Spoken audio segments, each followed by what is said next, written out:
Hello! Kumusta po kayo? Ito po, simulan ulit natin mag-vlog ng ating mga lutuin, ano?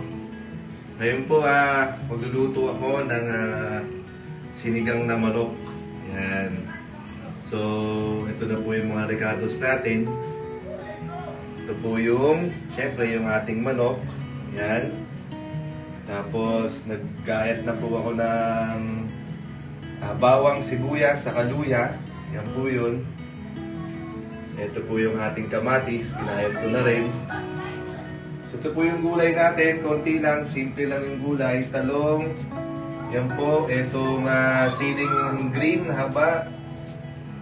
Okra. Tapos kangkong. Yan lang po yung gulay natin. Siyempre yung ating tubig. Yung sinigang mix natin na may gabi. Yan. Patis. Asin. Yan lang po. Simulan na natin yung ating pagluluto. Yan. Yan. Simulan na po natin. Simulan natin magluto. Pinainit ko na yung ating kawali. Siyempre, lagyan natin ng mantika. Mainit na po yung kawali natin. So, pag nilagay ko yung ating nagsama-sama ko na yung ating bawang, sibuyas, saka luya. Ayan. Tamponsya natin yung ating tamponsya natin yung ating manok, no?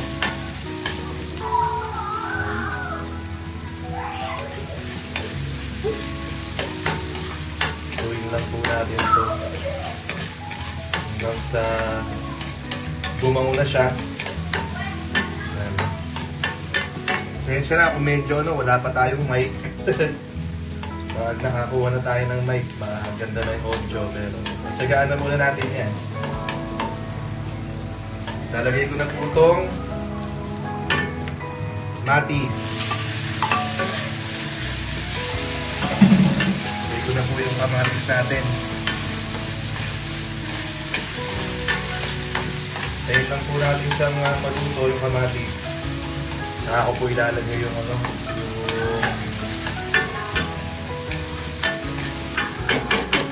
saka ako po ilalagay yung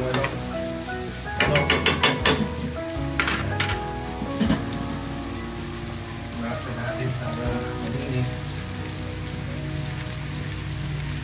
Pinasan po natin lagi ang ating mga kapaligiran na habang nagluluto.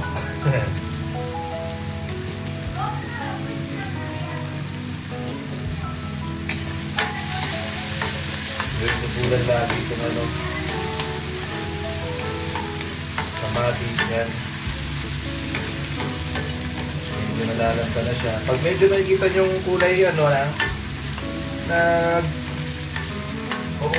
yung mantika, yan, kumakatas na yung yan ng kamatis, yung kanyang mantika din.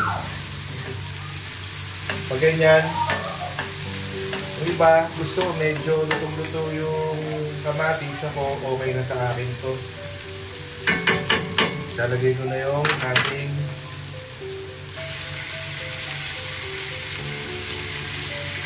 manok. Kalahating 3/4. Okay na sa amin yung 3/4 na manok.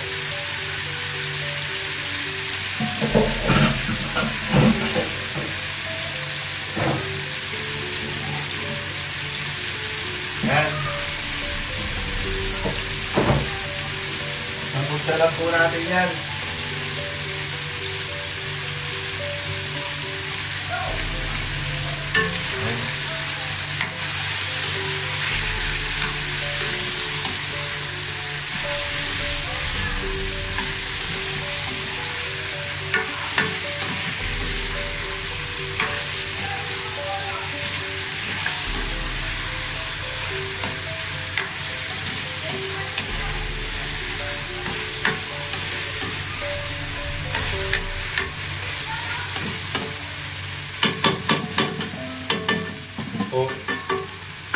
Lalagay lang ako konting-konting paminta lang.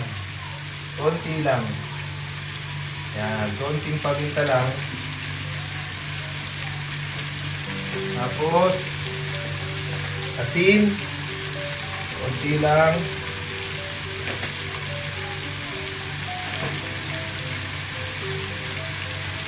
So, Ajinomoto.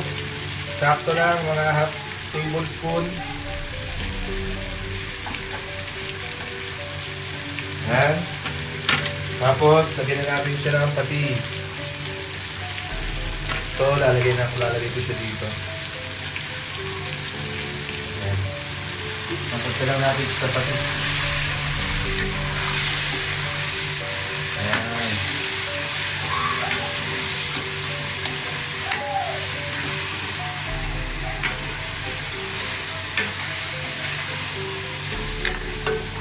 Gusto ko yung medyo... Ayan. Mahala natin yung apoy. Ayan.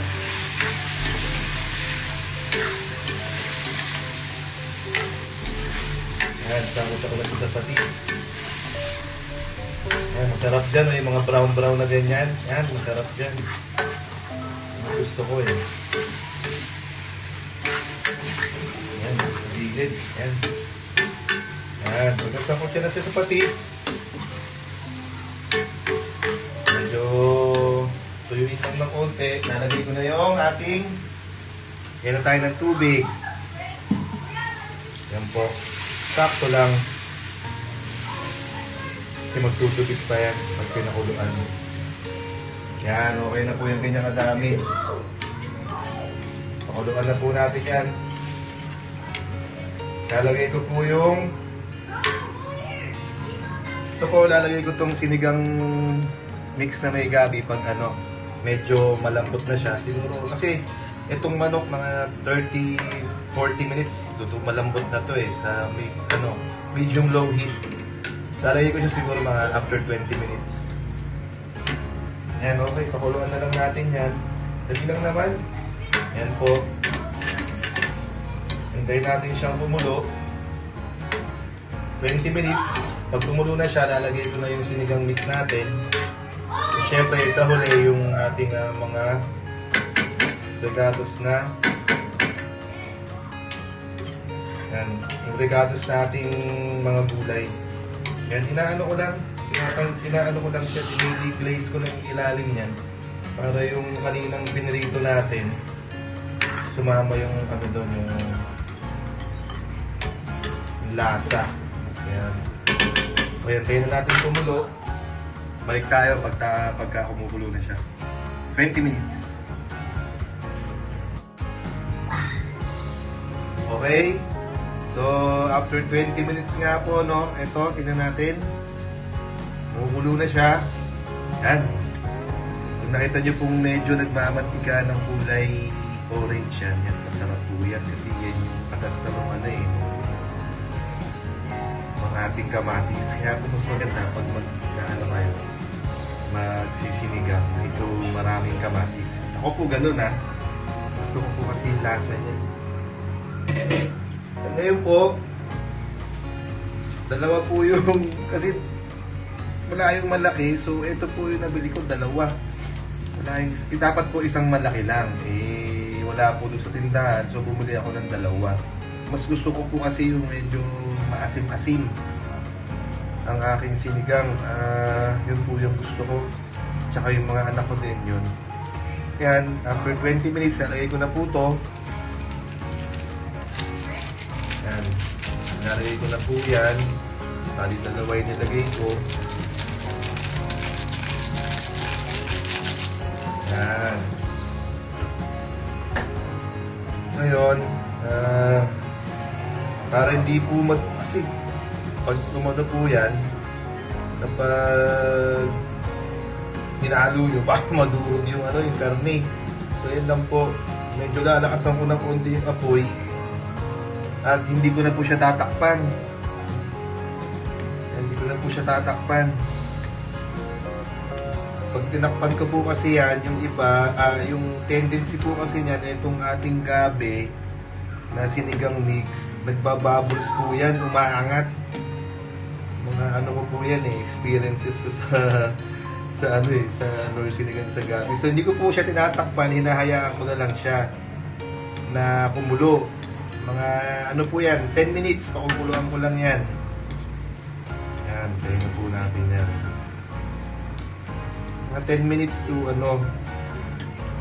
to 15, pero malambot na to. So mga 10 minutes ko na rin po pakukuluan yan. Ang ano po kasi, pag ako po talaga nagluluto ng sinigang, ito po, ano yun niya po yan. Ito po yung sa sa sinigang mix. Anuhan niyo lang po yan. Yan, ganyan-ganyan niyo po lang, halu-haluin niyo para maano lahat. Kaya nilakasan ko po siya para kasi malambot na po yung karne ko, nilakasan ko siya ng konti. Gusto ko po kasi medyo sakto lang talaga yung yung lasa yung sabaw. Ayoko po ng marami, ayoko ng konti kasi depende po sa panlasa ko talaga eh. Pag sobrang konti, maalat. Pag sobrang dami naman po ng sabaw, matabang. Sakto lang ang maganda. Ayan, tulad po nito. Nakikita nyo po, di ba medyo lumalapot na dahil nilagay nyo yung sinigang mix na may gabi yan. Medyo hinahan ko na po yan ng apoy. Yan. Actually po, pag nagluluto talaga ako ng sinigang, lahat po ng ricados na gulay ng sinigang nilalagay ko. Pero since na yung mga anak ko, hindi ko makain ng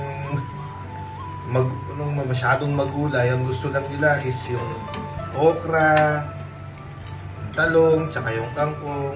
Hindi po sila nakain ng mga labanos, ganun eh. Mga sitaw, hindi po sila nakain nun eh. Kaya yung mga paboritong gulay na lang po nila, yung nilagay ko. Kaya makikita niyo po, malapot na. Yan po yung sa sinigang mix na may gabi. Ako po, huwag yung takpan na kasi pag tinakpan nyo, may yan eh, bumubula pataas na umaapaw. Kaya po hindi ko inaano. Yun lang po yun sa akin pag nagluluto ako ng sinigang na may yung sinigang mix. Ito, makikita nyo, malambot na ako. Hindi na ako sinipon. Anyways, yan po, malambot na. Antayin na lang po natin yan. Maluto yung kanyang sinigang mix. Actually, luto na nga yan. Naantay ko lang po talagang mag-evaporate yung ibang sabaw kasi gusto ko medyo yan. Pagdating po sa punto na to, makikita nyo medyo malapot na. Tikman muna natin kung sakto na yung gusto kong lasa. Tikman po natin.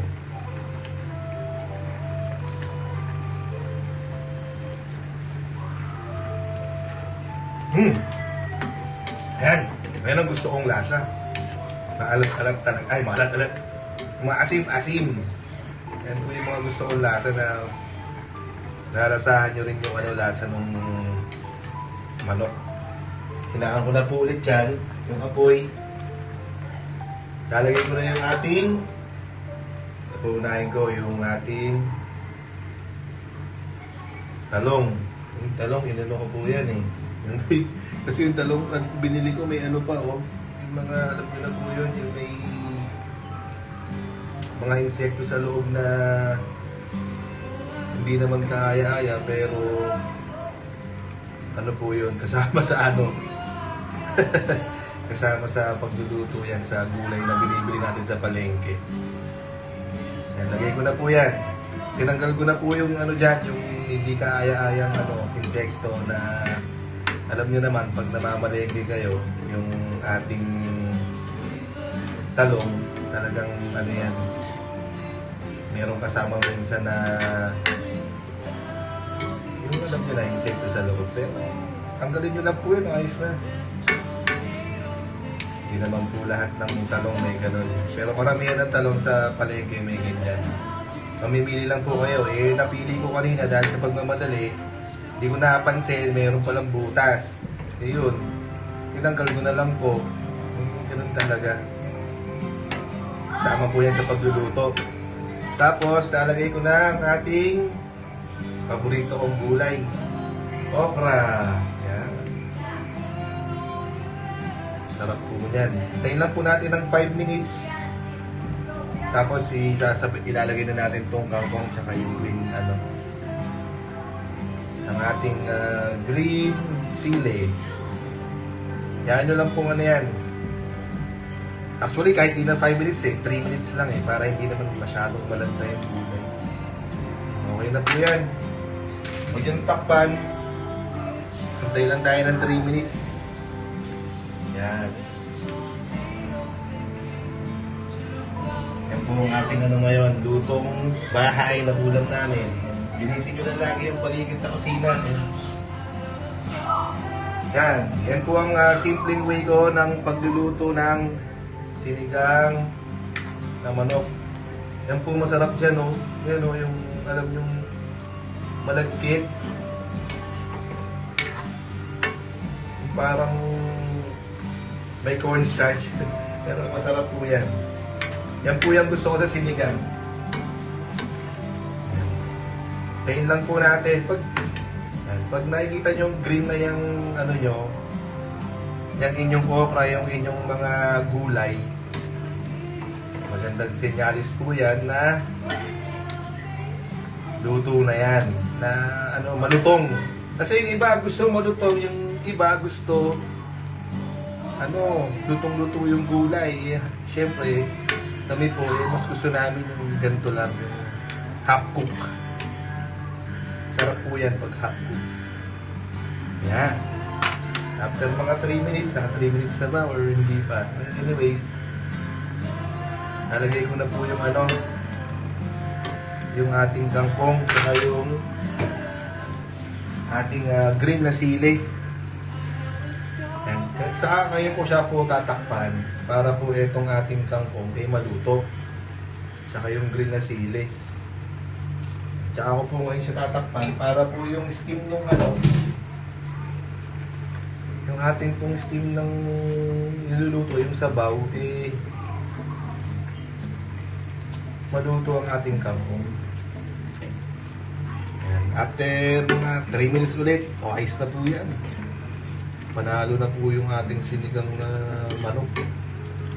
Ayan. Ganyan lang po ako magluto ng simpleng lutuin, sinigang. Sana po nagustuhan niyo yung ating pagluluto ngayon. Next time po, iba naman. Pero yan lang po yung mga niluluto dito sa bahay. Alam niyo na yung mga gusto ng ating mga anak. Hintayin lang po natin yan na maluto. 3 minutes. Pintunin na lang po natin para maluto agad yung ating kangkong. Sarap po niya, no? Medyo malapot, oh. Ayan, oh. Sarap. Malapot-lapot. Ayan. Iyo.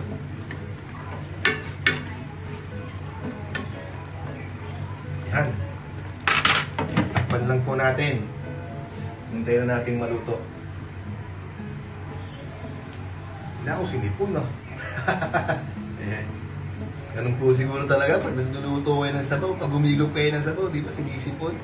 Kanina, wala naman, hindi lang. Yan po, okay na yan. Luto na po yan.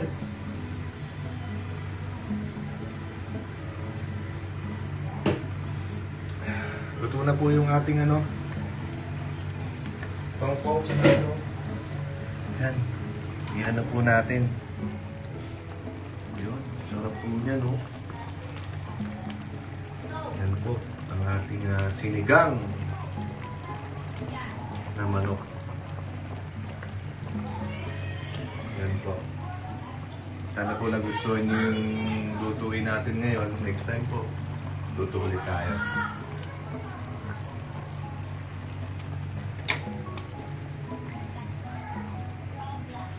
Yan. Sarap po yan.